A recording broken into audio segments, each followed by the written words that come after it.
So you're following the ketogenic diet, but you're worried. Will your vegetables knock you out of ketosis? I'm here to present to you 5 keto veggies you can eat all the time and still stay in ketosis, reduce inflammation, burn fat, and feel good. Let's do this.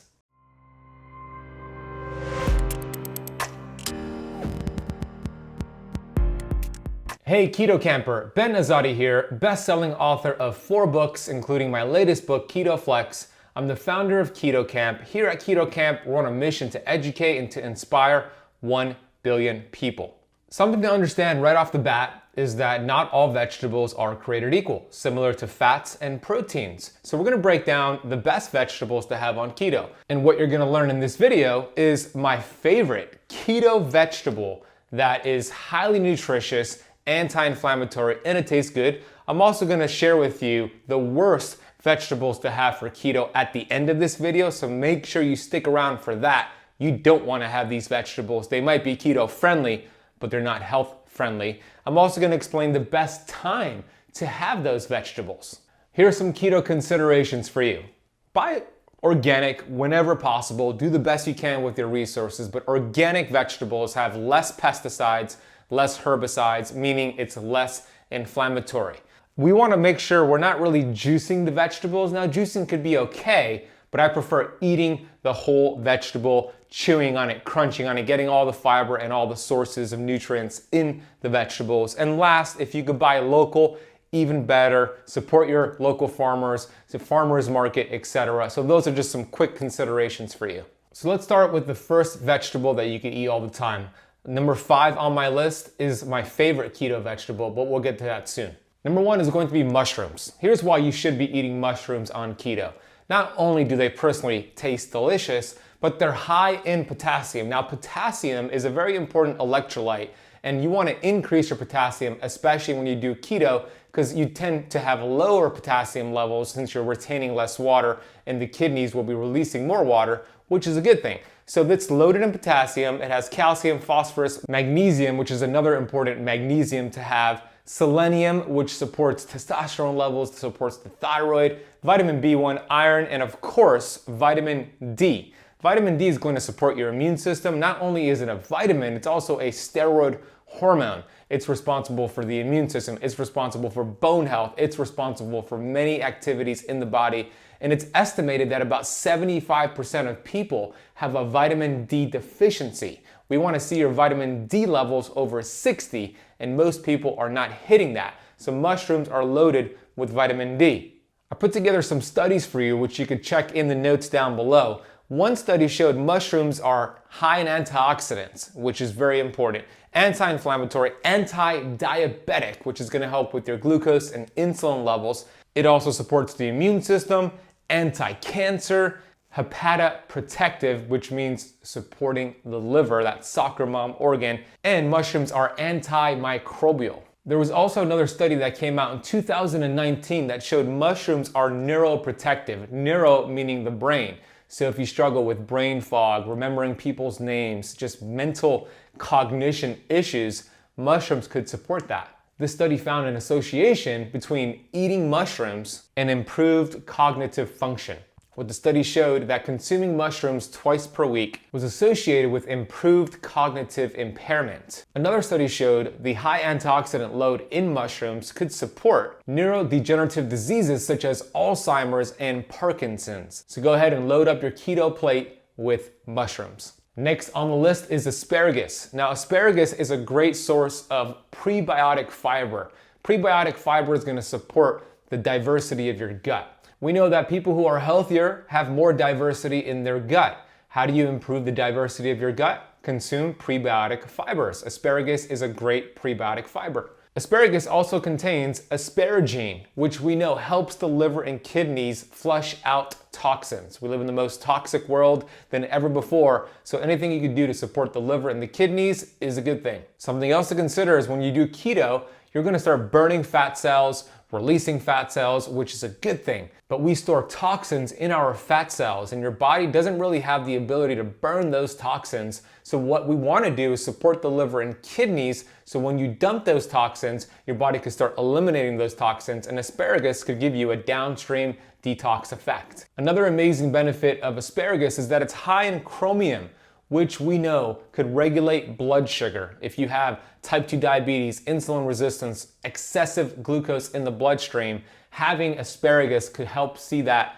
drop down to more optimal levels. Asparagus is also rich in B vitamins, which is important for somebody who's dealing with a lot of stress. It contains folate, vitamins K and E, and many essential minerals, very important on keto, and also flavonoids, phenolic, and sulfur. I'm gonna drop some studies down below for you to check out more of the benefits of asparagus. We also know that asparagus has been used for urinary tract infections, strengthening the reproductive system, and amongst other applications. The next item is cabbage. Cabbage is going to be low carb, high sulfur.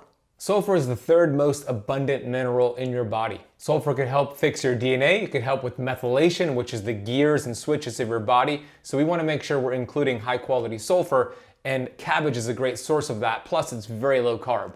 Cabbage is also high in glutathione. Glutathione is your body's master antioxidant within your cells.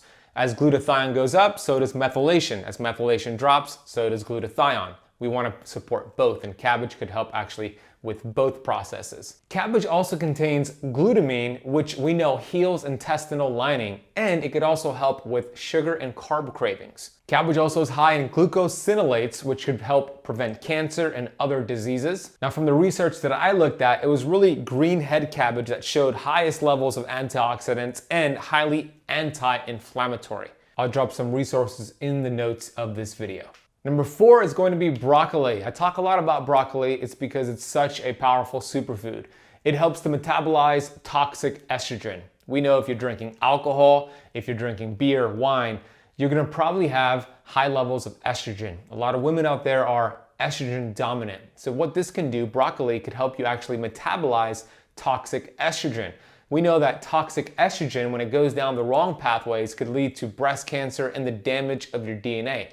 Not good. There was also some really interesting study that Dr. Rhonda Patrick put out there and some other leading resources that showed a 40% decrease in prostate cancer in men. Not only that, it showed a 17 to 50% decrease in breast cancer. We know that broccoli contains a powerful enzyme called isothiocyanates, and it helps activate the NRF2 pathway, which affects over 200 genes in your body.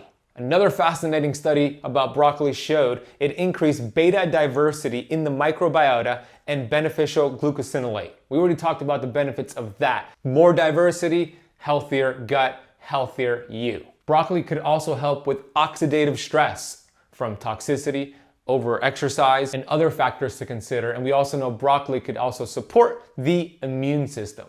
I'm gonna drop those broccoli studies for you down below.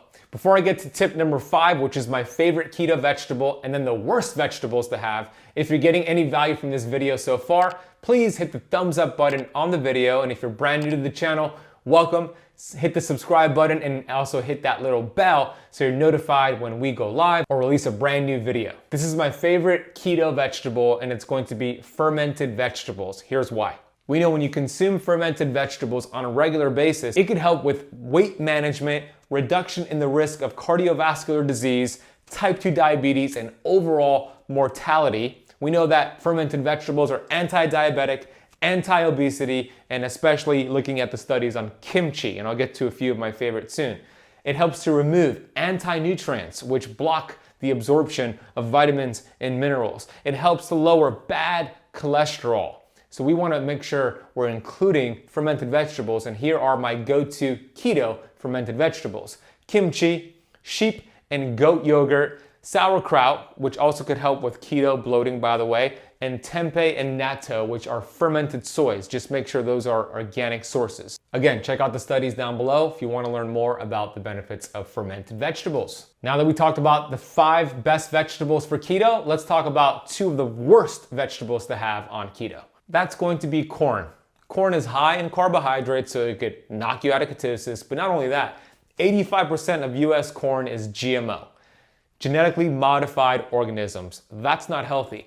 Corn is hidden in ketchups, salad dressings, keto bars, dips, keto bread, and other sources. So read the ingredients. I would also throw into this category soy. Unless it's fermented soy like natto and tempeh, it's going to be GMO and it's going to be inflammatory and estrogenic. So what I want you to do is do an audit in your kitchen on your keto bars, your keto foods. Make sure you're not getting corn or soy. Here are some bonus tips for you. Have most of your carbohydrates in the middle of your day. That's when you're going to be most insulin sensitive. What that means is the carbohydrates you're going to have, your body will do a really good job at regulating the glucose, making sure you don't get a big glucose spike, so it could actually keep you in ketosis and help use the carbohydrate glucose spike as an energy source to be burned for energy versus fat storage. The worst time to have those carbohydrates via vegetables is at night right before bed. So I would say anywhere between 12 p.m. and 5 p.m. is the sweet spot to have the vegetables I mentioned in this video. Something else you can do, studies show just going for a 10 to 20 minute walk after eating your vegetables could really help reduce what's called the postprandial glucose and help you stay more steady with your glucose and insulin levels, keeping your ketones up and keeping you in a fat burning state. I have a great free resource for you to see an entire aisle by aisle grocery shopping list of the best fats to have on keto, the best proteins, the best carbs versus the worst. And there's also a chart on how to test glucose and ketones. Now this retails for almost $200, but since you watched the entire video, you can get it for free. All you need to do is go to ketocampblueprint.com or click the link in the video description down below and download this for free right now. I have another video where I outline some of my favorite fat burning keto meals, and you can watch that video by sticker tapping the screen right there. And if you got any value from this video, hit that thumbs up button and I'll see you shortly in that next video.